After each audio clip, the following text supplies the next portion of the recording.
So leak testing po tayo ngayon dito sa isang unit dahil kinarga namin ito nakaraan na wala lahat yung priyo. So hanap natin ng leak ngayon mga kapatid.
Pressure na.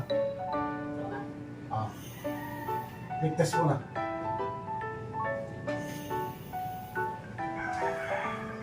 Nakapatay ba breaker niya dyan? Saan ba breaker nito?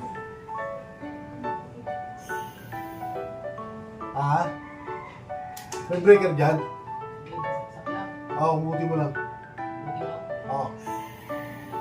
Sige. Parang malakas ang leak nito eh.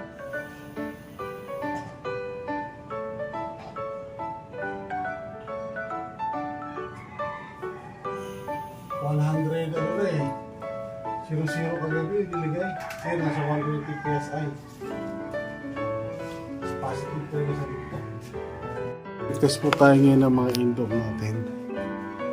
Dito inaalala ko, dito inanong ba rito? Wala talaga. Hindi ko rin mapaklas eh, dahil kalawang na yung tornilyo na isa. Hindi kaya ng ano. Pero walang kahit lagyan mo ng tubig na ayaw Oo, nilusutan ko. Wala talaga. So, kailangan natin baklasin ngayon yung mga cover ng outdoor dahil wala nakita din sa indoor. So possibility baka nandito yung leak.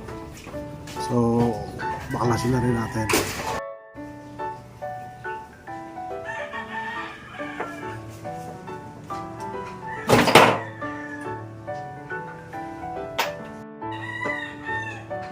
So kailangan mabaklas natin lahat yan para makita natin talaga kung may leak dito sa condenser.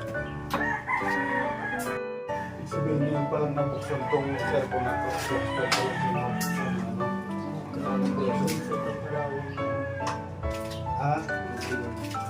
Ayaw nga ba kung preso? Baka dyan na.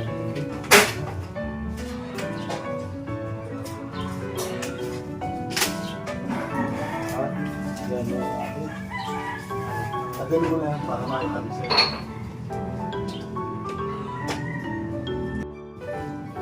Sobrang kalawang na yung compressor doon na lumalabas yung langis na leak kumbaga na hindi natin mapakita sa video kasi madali na rin. So pinaluputan na siya ng alawan sa pinaka-base. So hindi rin tumatagas yung langis. So kung mapagawa man natin, wala rin, hindi rin magtatagal. Eh luma na rin yung unit. Kung pipilit natin palit na kompresor, 13 years na pala yung unit. So sayang lang yung gastos. Mabago mo man yung kompresor, yung kaha naman, masama na rin. So hindi rin advisable. Pero depende yung talagang gigiit ng kliyente. So para sa atin, based on experience, at ano natin, i-recommend natin ang replace nyo. Kasi may kalumaan na, 13 years na eh. So nabay na po natin na isang window type, 0.6 horsepower, pinalinis na rin po. So sabi niyo sa pinalo ang karga, ay pinaandar ka malamig. So mahirap na magsinungaling, sabihin natin kailangan ng karga. Mahirap yun. So may kinalagyan ng totoo tayo. Malamig pa naman, so ito linis lang, malinis pa nga ako.